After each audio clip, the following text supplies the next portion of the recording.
প্রতিদিনের যান্ত্রিক কোলাহলে ভরা শহরটি এখন একেবারে নীরব। তীব্র জটলার শাপলা চত্বরের শাপলাটা চৈত্রের তপ্ত রোদে আরও বেশি উজ্জ্বল দেখা যাচ্ছে। ভরদুপুর মতিঝিল ব্যাংকপাড়ায় শুনশান নীরবতা বিরাজ করছে। মনে হচ্ছিল এখানে যেন শব্দ করাটা আজ নিষেধ। এবারের ঈদ উপলক্ষে ছুটির 9 দিনব্যাপী 28শে মার্চ থেকে 5 এপ্রিল পর্যন্ত। তবে অনেক বেসরকারি প্রতিষ্ঠান খুলবে 6 এপ্রিলের আগেই। এদিকে ঈদে যারা ঢাকা থেকে গিয়েছেন তাদের মধ্যে অনেকেই পরিবার পরিজন নিয়ে শহরের বিভিন্ন বিনোদন কেন্দ্রে ভ্রমণ করছেন। এই ফাঁকা ঢাকায় ঈদের প্রশান্তি যেন এক চেনা অচেনা আবেশ। শহরটি কতটা নির্মল ও জটলাহীন তা এই উৎসবগুলোতে দেখাই যাচ্ছে। ঈদের ছুটিতে এমন ফাঁকা এক রাজধানী দেখছেন ঢাকায় রয়ে যাওয়া মানুষজন। এই নগরবাসীর নিত্যদিনের সঙ্গী হলো সপ্তাহের সব দিনের যানজট।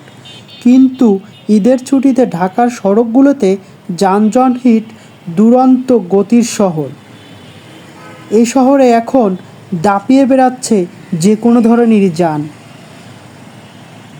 আর এখন এই ফাঁকা ঢাকায় চলছে হাতে গোনা কিছু গণপরিবহন ও ব্যক্তিগত গাড়ি।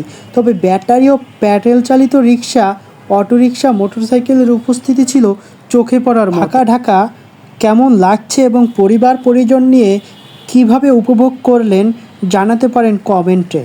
এবারের ঈদ যাত্রা স্বস্তিদায়ক হয়েছে বলে সর্বমহলে উচ্চারিত হচ্ছে।